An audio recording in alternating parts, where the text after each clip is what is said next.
Hello, my name is Wilbur Smith, and I'd like to share with you some of the things that I'm teaching about going to college. Going to college is not and should not be a simple choice. It's also not the only choice.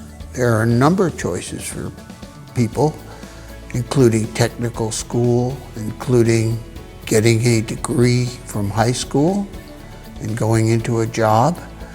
But for many of you, you'll want your children to go to college, or your children will want to go to college.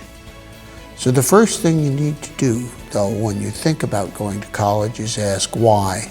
Because going to college has costs and sacrifices, as we'll talk about. It's 4 years of your life. Is not a decision that should be undertaken lightly. When you decide about beginning college, I want to go, just remember it's a first step.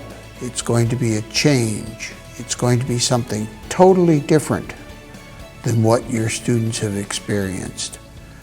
The educational speed, the educational demands in college are much more. So they need to expect when they go to college that they're going to be challenged, and they also need to think about how and why and what activities in college they want to engage in. First of all, why do people go to college? One of the biggest reasons for a lot of people is expectations. Probably one of the worst reasons. Expectations mean your mom and dad said you should go. And I'm not ready to go, but they said I should go, so I'm going to go. It's fine for parents to have expectations, but they need to be shared expectations. The person going to college has to want it as much as the person wants them to go to college. I've done that. I've made mistakes. I've pushed a couple of my children to go to college when clearly they weren't ready to go to college. And I learned that they didn't succeed.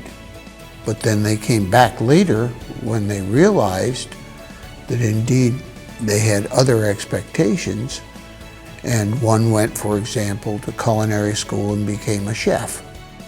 So expectations are important, but you have to realize they have to match with your child's expectation, with your student's expectation. Peers, that can be a real pressure. Many places, everybody's going to college, so you have to go to college. Well, that, again, is not a real good reason to want to go to college, because your peers say they should, or they're going to go, and so you want to follow the crowd. That's not a good reason to spend 4 years of your life and your treasure on going to college. Personal calling, now there we're getting into something important. They have to want it. They have to know that this is an important step in their lives, that it's going to involve a lot of work, and it's going to involve a lot of difficulty, but it will ultimately have potential to lead to success. And finally, sports. I think in the United States particularly, we play up the worst of sports in college. Everybody's going to play college sports. And all those people that are going to play college sports are going to go to the NBA or to the NFL or whatever. That isn't true. 99% of Division I athletes never go do anything athletic with the rest of their lives. I was a Division I athlete. I would not ever pretend that I was going to become a professional in my sport, which was swimming, so that would have been hard anyway. But that's not a realistic expectation, and that shouldn't be. It should be the personal drive, the commitment, their willingness to take that next step and to succeed at it. What are your expectations for college? Well, a lot of people think college is going to be a nice little ride along, bump over the exam, and there they are. They've got their degree, and there are going to be people out there waiting with jobs to just offer this wonderful person a job. Well, in reality, college is going to be up and down. It's going to be crashes. They're going to fail. They're going to not succeed at some things. I remember hitting the wall in advanced calculus when I had to just memorize formulas to get through the course. So this is not an easy thing they're undertaking, and they're going to have to learn how to get through and be prepared to deal with defeat as well as success. So hopefully, as you talk to your student about this, you'll see that they do indeed have interest, that they're up for a challenge, that they're curious about how the world works and how they fit into it. They have to be prepared. And preparation means not only what they're doing in school, it means reading outside of school, it means the things that they do with their spare time, as well as what they do when they're in a formal classroom situation. It means they have to have an innate talent. They have to have a certain amount of talent. They have to have a certain amount of intelligence to go to college. If there is a child who, for example, had a brain injury and maybe can't function well enough to go to college, pushing that child to go to college is cruel. So you do have to have a base of talent. But once you pass that base of talent, then the big difference is what we call grit. Grit meaning determination, passion, perseverance. I'm going to get there, and I'm going to figure out how to get out of those bumps and ruts that I'm going to encounter and how to go on. So grit, talent plus effort equals skill. Skill plus effort equals achievement. We talk a lot in the class about the concept that you have to be ready to fall down and get back up again. There's an old proverb, fall 7 times, get up 8 if you're going to be a success. So effort means interest, it means practice, and it means purpose, purposeful practice. Not just doing things over and over again. If you don't understand what you're doing and you do it over and over again, you don't get any better at it. You have to plan how to work on your weaknesses. And then finally, you have to have hope. There really is a lot to things beyond just determination. Hope with determination makes success. It's going to be different from high school, very different. First of all, the material is going to be presented twice as fast and twice as much. So they're going to have to pay attention. There's not going to be the daydreaming in the corner that you get away with in high school, or you're thinking of your date for the weekend. When you're there, you got to focus. Everybody who goes to college has gone through the same sort of screening you go through to get into college, which means they are as smart or smarter than you. So all of a sudden, you're not the smartest person in the school, but you have to be used to the fact that if you, let's say you were high school valedictorian, wonderful, but you start out at 0 again in college. That's hard for some people to realize that they're no longer the best. The professor doesn't know you from Adam. A lot of college classes will be 100 students. The professor isn't going to know every one of those 100 students. It doesn't mean the professor doesn't care. We care. Having been a professor for 45 years, I can tell you I care. I can also tell you the students that have rescued themselves by showing grit and working their way up from a failing position, as well as those who had it all, should be superstars, and end up barely crawling by. I've seen it both, I can spot them, but you have to realize it's going to happen.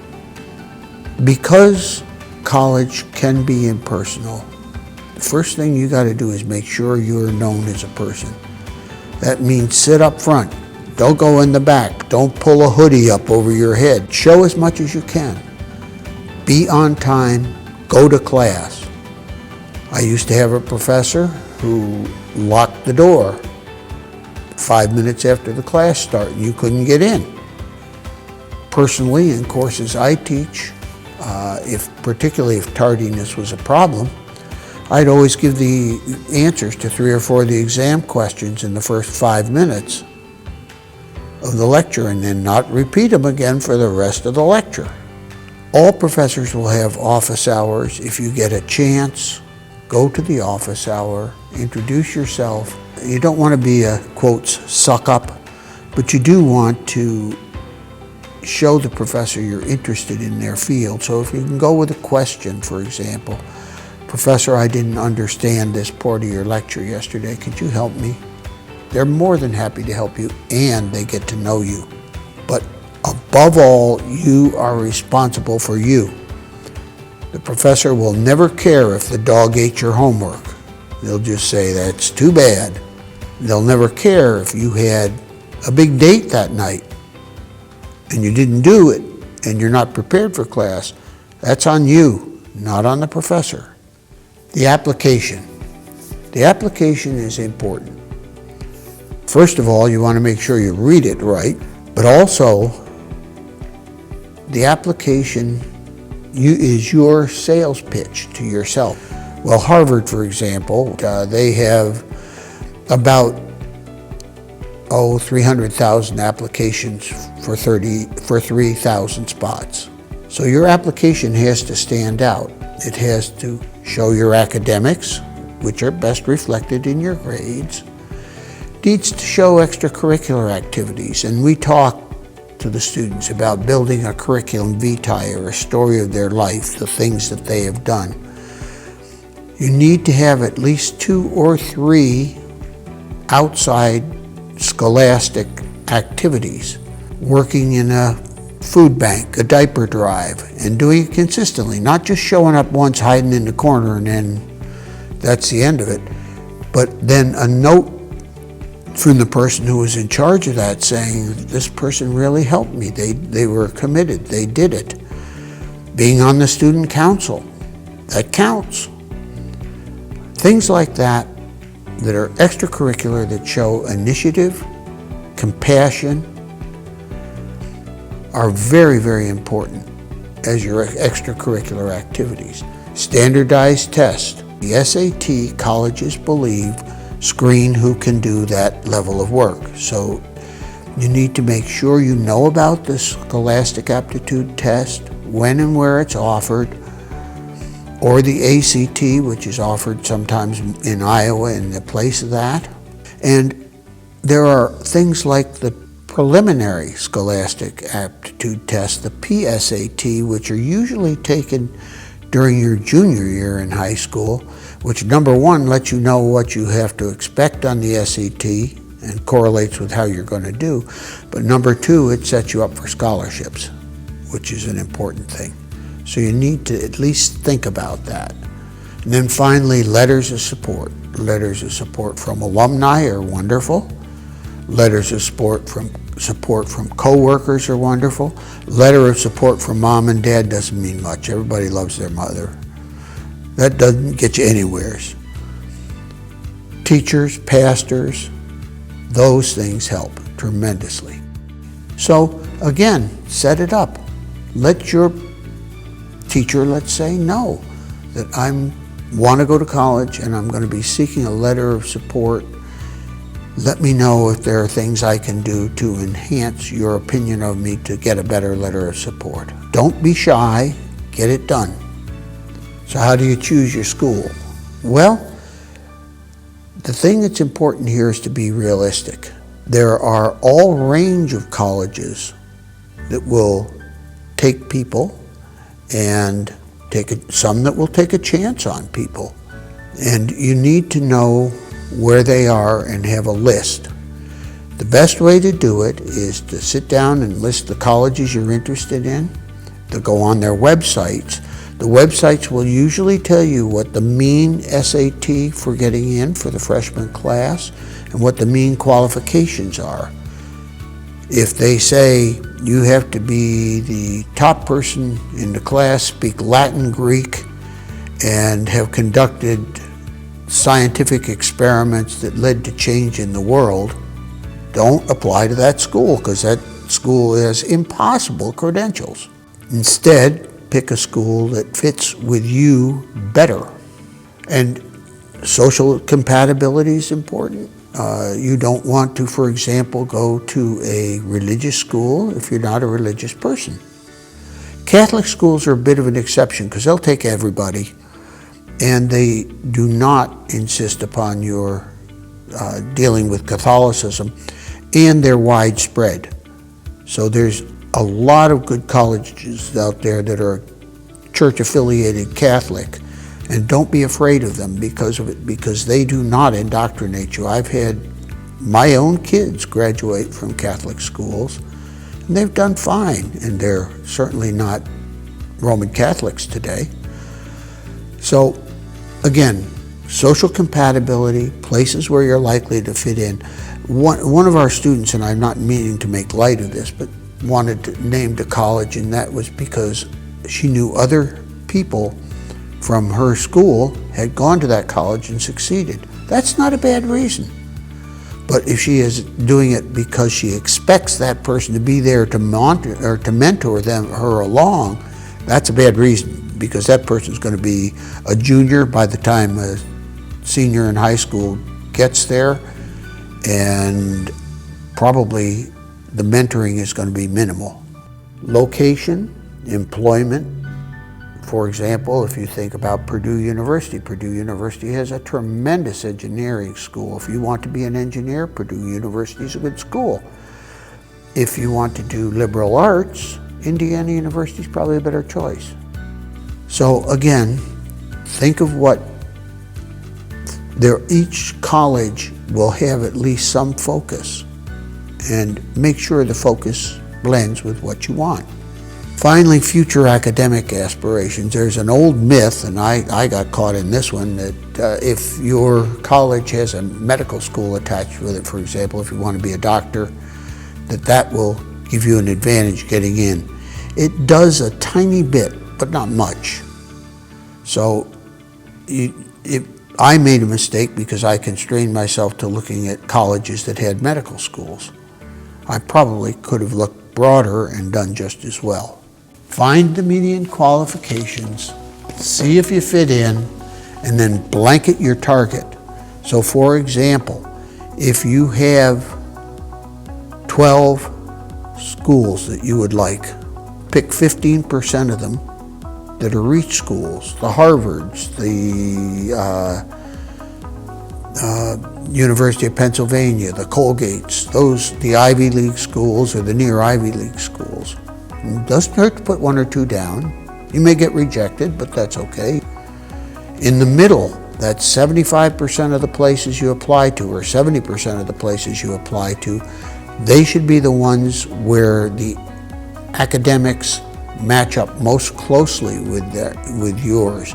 So your SAT scores match, your expected grade point averages from high school match. Those are the ones you want to really put the bulk of your applications into. And then on the 15% side, you look at what I used to call with my students, places where you would walk on water, where you would look like the best student they'd seen applying. And there are places out there like that. That's your fallback. That doesn't mean that you're going to get a bad education if you go there. It will be what you make of it. But you want to have 15% reach, 70% where you look like their students, and 15% where you look better than their current students. So that's applying to the right place. Economics. In general, and this is a generalization, because anything economic is a generalization. As your students who've been studying Carhart's law know, income doubles by degree. No high school, take that as the base median income. If you graduate from high school, you double your base lifetime income relative to no high school. Now, does everybody do that? No. That's the median for the whole population. If you go to community college or technical school or an apprenticeship, you double again over your graduation from high school. A bachelor's degree about doubles that. And then a PhD or doctoral degree doubles it again. So the more you go, the more you do improve your financial standing. But realize that college is expensive. You have to fund it. State colleges, if you are an in-state student, are almost always cheaper. And that's just a good rule of thumb. Living at home is cheaper, but you do sacrifice some of the dorm experience. Scholarships, we talk to the students about scholarships, about academic scholarships, merit scholarships, athletic scholarships, but there are lots of other things. For example, the Army, if you fit in, will award you a scholarship and you can go to college on it. And one of my nephews went all the way through and got his master's in accounting while in the Air Force. And that's a perfectly valid way to do it. So look for the niches, if you will. Savings and college funds. Well, it's hard to save. Everybody knows it's hard to save. There is a special saving opportunity for people who are going to college, but you do have to have some money to do it. It's called a 529 plan, and that's where you contribute money after the child's born, and that money grows tax-free, so it grows fast, and that money then becomes, money has to be spent on education. So you can't, for example, have the money grow fast and go out and buy a big fancy car. You can't do that. It's got to be spent on education. But 529, if you can afford it, is a wonderful thing. Our kids, we were lucky enough so that our kids all got 529s when they were born, and that grew up into enough money to at least help tremendously with college. And then finally, loans. Loans are tough, and you have to be careful with the loans, but they are a loan. Now, unfortunately, loans for education are the one kind of loan that are excluded from bankruptcy. So once you take it, you're stuck with it. So let's just think dollars for a minute. Now this is 2019 figures. Poverty level for the family of four at 2019 was $26,500, which is a wage of $12 an hour. The median income, so that's if you take all the families, the richest, the poorest, and put them all together, and where do 50% of them fall above and 50% fall below, that is $68,700, which equates to about $30 an hour or a little more. So you can, when you think about finances, you think about a financial future for your children or yourselves, be aware that those are the kind of figures you're going to have to look at. So all this $15 income, for example, that we heard so much about, that barely gets you out of the poverty level. A sobering thought. And you do lose money going to college. First of all, you lose 4 years of potential earning, right? You can earn some money when you're in college, but you can't earn a lot because you have to have time to study. You have to pay for room and board, which also is expensive. And if you get a $60,000 job, it will take you 4 years to break even. In other words, to make more than you would have made if you just graduated from high school because of those 4 years you give up of income, presuming that you could get a $15 an hour job when you graduated from high school. So college isn't free, and college requires some calculation. Traditional private cost in the United States in 2021 is $35,260 for college per year, or per semester, I'm sorry. State college, $10,270. State college non-resident, about the same as a private college. Community college, $3,730 per year. Online colleges vary all over the place, but you got to worry about the value of a degree. So for example, the University of Phoenix. Not that I'm knocking the University of Phoenix, I'm sure they do a fine job, but their degrees aren't going to be worth as much as a conventional four-year college degree in general. Community college option is a big one to think about, because the way the rules are now, if you graduate from a four-year college, your certificate reads the four-year college. If you take your first 2 years in a community college, paying the lower tuition, then succeed and move up to a four-year college as a junior, you get the same degree. Guess what? You saved yourself a whole huge bundle of money. I'm not advocating this for everybody, but it's certainly a strategy to think about. When you finance it, remember there's other costs too: books, laboratory costs, there's student fees, there's room and board. College ain't cheap. Loans, again, you don't want to be stuck with staggering student debt. You want to look for forgivable loans, grants. A grant is different than a loan because you don't have to pay it back. Obligated loans like the Army, like we talked about. Now you can get loans from banks and institutions, but those tend to be a little trickier. So as you evaluate loans, generally federal are going to be cheaper. So if you can get a federal loan, that's the one to take. Not-for-profit, for example, the Iowa Student Loan Organization, which people don't know anything about, but is a viable source of money for loans. And that is a relatively cheap one. Commercial banks are happy to lend you the money because remember, student loans can't be erased by bankruptcy, so they know they're going to get their money back. So you want to be a little leery there. As you plan to get into college, you need to also remediate any weaknesses. Look for a place, particularly where you've gotten a D. Take that class over and get rid of that D. You have to not have those things showing up on your initial application.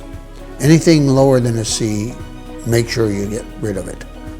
If you have a class where you just can't possibly make it and you're able to, drop it. Don't take it. You don't want that grade on your record. And if you do have weaknesses in your application, explain them. My dad got sick the year that I graduated and I had to take a job doing this. Now, first of all, don't lie about it, but if that's the case, that will count a lot towards forgiving a weakness. So don't hesitate to explain if you perceive you have a weakness in your application. Studying is important, and what you can anticipate is that you have to study about 2 hours per credit hour per day when you're in college. Go to every class.